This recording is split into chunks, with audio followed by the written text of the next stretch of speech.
Ramdam na sa Cavite ang oil spill na mula sa Bataan. Ang mga mangingisda magkasunod na kalbaryong sinapit mula pa nung super bagyong Karina. At live mula sa Tanza, Cavite, nasa frontline ng balitang yan si Gerard de la Peña.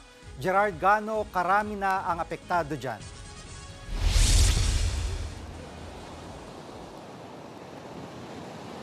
Alam mo, Jiggy, hindi bababa sa 5 bayan dito sa Cavite ang nakitaan ng langis. At mas marami yan kumpara dun sa naunang oil spill alert. Kaya naman mas marami ring mga mangingisda ang apektado na ng oil spill. Matumal ang huli ng isda dito sa Barangay Hulugan sa Tanza, Cavite. Naramdaman yan nang manalasa ang super bagyong Karina. Nang umalis ang bagyo, oil spill naman ang sunod nilang kalbaryo. Ramdam ng mangingisdang si Ray de la Cruz ang pagkaunti ng isda sa dagat. Hindi aabot sa 1,000 piso ang halaga ng huli niya kahapon. Pakiramdam niya, nabulabog ang mga isda dahil sa oil spill mula sa lumubog na oil tanker sa Limay, Bataan. Tangis yan eh. Ang isda tuloy, kung saan na lumalayo. Sabihin, imbis na dito lang sa malapit namin huhulihin, hinahanap pa namin kung saan. Nagpupunta kami hanggang dambar ko na yan, hanggang sa may corridor na yun. Hanggang doon, walang mahuli. Ayon sa ilang residente, may nahuling isdang may langis dito kahapon. Sa ilan ding bahagi ng baybayin ng Tanza, kitang balot ng langis ang ilang nahakot na basura. Iniinda rin ng mga residente ang masangsang na amoy. Nananawagan sila sa pamahalaan na pabilisin ang paghigop ng langis. Sa bayan ng Ternate, naglagay na ng improvised spill boom sa palibot ng baybayin.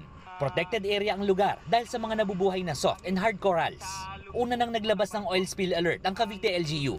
Maapektuhan daw ang coastal barangays ng Ternate, Maragondon, Naik at ibang bahagi ng Tanza. Pero ang grupong pamalakaya, may na-monitor na ring bakas ng langis sa mga water lily sa baybayin ng bayan ng Rosario. Ganyan din ang sitwasyon sa bayan ng Noveleta. Ayon sa Philippine Coast Guard, base sa aerial inspection, kakaunti ang bakas ng langis na umabot sa Cavite. Siguro nanggaling yun sa mga unang lumabas na those which are part of the initial oil spill in the earlier days. Na-applyan na rin natin ng we already applied the oil dispersants in those oil that was released initially. So manipis na yon.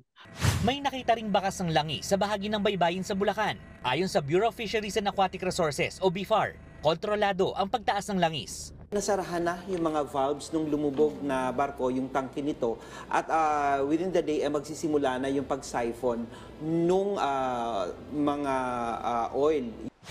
Nakadepende raw sa mga lokal na pamahalaan kung magdedeklara ng fishing ban dahil sa oil spill. Sa tansya, aabot sa 351 million pesos ang halaga ng nawalang kita mula sa 46,000 na mangingisda.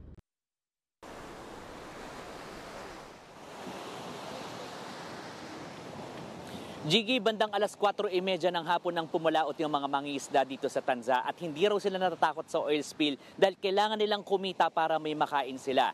Paalala naman ng DOH sa mga nakatira dito sa baybayin, dito sa Cavite, maaaring magdulot ng pangangati, pagkasugat sa balat, pagsusuka, diarrhea at sugat sa balat ang anumang exposure sa langis. Kaya kung malalagyan ng langis ang balat o ang damit ay agad itong hugasan ng tubig at sabon.